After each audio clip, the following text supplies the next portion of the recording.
Good day, Mom and Sir. My name is Joanne May Sharot. I'm 28 years old. I'm from General Santos City, Philippines. I am single parent. I have one son, age of 6 years old. My highest educational attainment are high school graduate. My hobby is singing, dancing, playing, and sports. I work in Saudi Arabia 2 years, 2019-2021.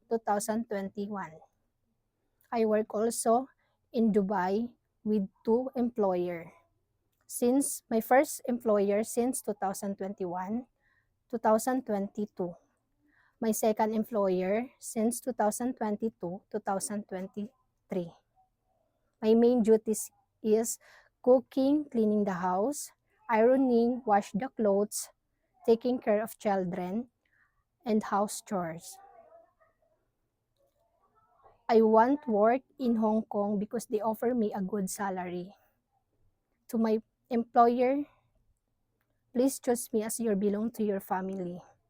I am loyal, loving, caring, God-fearing.